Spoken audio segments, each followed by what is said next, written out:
जय श्री कृष्णा। राधे राधे। आज हम एक ऐसी ज्ञानवर्धक कहानी सुनेंगे कि सबको सुननी चाहिए। सास बहू की लड़ाई मिटाने वाला ताबीज। एक महात्मा थे। वे पैदल घूम घूम कर सत्संग का प्रचार किया करते थे। वे एक गांव में जाते, कुछ दिन ठहर कर सत्संग करते, फिर वहां से दूसरे गांव चल देते। लोग भी उन पर बड़ी श्रद्धा रखते थे, उनकी बात को मानते थे। घूमते घूमते वे एक गांव से दूसरे गांव पहुंच जाते थे। गांव में सब जगह प्रचार हो गया, महात्मा जी पधारे हैं, आज अमुक जगह सत्संग होगा। सत्संग के समय बहुत से भाई बहन इकट्ठे हुए। जब सत्संग पूरा हुआ तब एक माता जी महाराज जी के पास जाकर बोली, महाराज जी आप अमुक गांव से जाया करते हो? महाराज जी हाँ माई, जाया करता हूँ। माता जी वहाँ आपका अमुक सेवक है, आप उनके घर भी जाया करते हो? महाराज जी ने कहा हाँ माई, मैं जाया करता हूँ। माता जी कहने लगी, ये मेरी बहू उसी की बेटी है, वह मेरे से लड़ती है, मेरा कहना नहीं मानती है।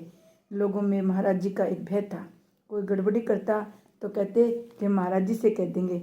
वह कहता भाई महाराजों को मत कहना, तुम जैसा कहोगे वैसा हम करेंगे। महाराज जी कोई राजा की तरह डर नहीं देते थे, वे बड़े प्रेम से कहते थे, भाई तुम ऐसा क्यों करते हो? लोग उनकी बात का आदर किया करते थे। प्रेम का जो शासन होता है वह बड़ा विलक्षण होता है। राजा का शासन तो राजसी तामसी होता है, पर संतों का शासन सात्विक और संतोष देने वाला होता है। महाराज जी ने उस माता जी को बहू को बुलाया, उससे कहा, बेटी तू सास से क्यों लड़ती है? महाराज जी ने ऐसा कहा तो उसकी आंखों से झरझर आंसू बहने लगे। वह जब छोटी बच्ची थी तब महाराज जी के सामने खेला करती थी, अब बड़ी हो गई, वह हो गया तो ससुराल में आ गई। उसके मन में महाराज जी के प्रति बाप दादे की तरह बड़े पूज्य भाव था। अब उससे ने महाराज जी के सामने अपनी शिकायत सुनी तो वह घबरा गई और रोने लग गई। महाराज जी ने आश्वासन दिया। वह बोले, महाराज जी मैंने कोई कसूर तो किया नहीं, मैं सास को दुख नहीं देती हूँ, फिर भी उनको मेरा काम पसंद नहीं आता, मैं क्या करूँ? सास बिना कारण मेरे से लड़ती है। बहू जो कहती है कि सास लड़ती है, सास कहती है बहू लड़ती है। लड़ाई कम से कम दो आदमियों में होती है, अकेले से लड़ाई नहीं होती। सैकड़ों हजारों आदमी मिलाकर लड़ाई कर सकते हैं, पर अकेला आदमी लड़ाई नहीं कर सकता। दो आदमी लड़ते हैं तो एक कहता है वह लड़ाई करता है, दूसरा कहता है वह लड़ाई करता है। अपना अवगुण अपने को ही नहीं दिखता। महाराज जी ने कहा, बेटी तू घबरा मत, मैं एक ऐसा यंत्र बना कर देता हूँ जिससे लड़ाई मिट जाएगी। वहाँ उसका देवर खड़ा था। उनको महाराज जी ने कागज, कलम, दवात और एक ताबीज लाने के लिए भेज दिया। कहकर चारों चीज़ें ले आया। महाराज जी ने कागज के एक टुकड़े पर कुछ लिख दिया और उसको समेट कर ताबीज में बंद कर दिया। महाराज जी ने कहा, बेटी ये ताबीज तू बांध ले, तेरे घर की लड़ाई मिट जाएगी, परंतु इसके साथ तेरे को मेरी बात माननी पड़ेगी। बहू कहने लगी, हाँ महाराज जी आप जैसा कहोगे वैसा मैं करूँगी। महाराज जी दो बातें हैं, एक तो सास कोई बात कहे तो सामने मत बोलना, दूसरा सास जो काम कहे चट उठाकर कर देना। इन दो बातों का तू पालन कर लेगी तो ये यंत्र सिद्ध हो जाएगा। वो महाराज जी जित कितना दिन करना पड़ेगा? महाराज जी कम से कम 12 महीने पालन कर लिया तो सब काम ठीक हो जाएगा, पर बीच में कभी भूल हो गई उसी दिन से फिर 12 महीने गिने जाएंगे, उससे पहले जो दिन बीते वो गिनती में नहीं आएंगे। बहू ठीक है, आप जैसा कहते हैं मैं वैसा ही करूँगी। बहू ने ताबीज लेकर बांध लिया।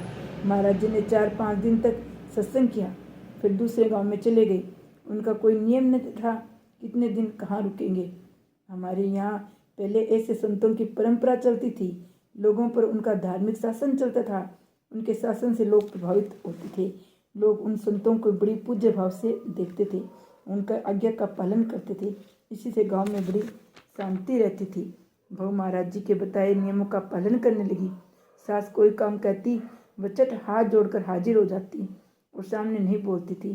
सास ने मन में विचार किया, महाराज जी का यंत्र बड़ा विलक्षण है। देखो एक दिन ही बहू सुधर गई, घर में बड़ी शांति हो गई, घर वाले सब राजी हो गए। सास बहू आपस में प्रेम से रहने लगी।